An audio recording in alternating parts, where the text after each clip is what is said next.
Finally వెతికేసాం guys.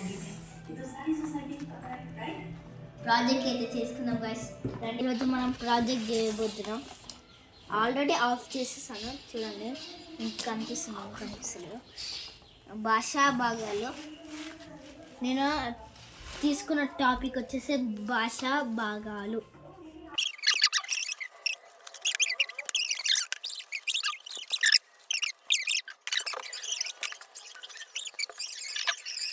మా తమ్ముడు ఇంకా వాళ్ళ ఫ్రెండ్ అయితే నన్ను చాలా డిస్టర్బ్ చేస్తున్నారు గాయస్. చూడండి, దీనివల్ల మా తమ్మునికి నాకైతే చిన్న వారైంది గాయస్.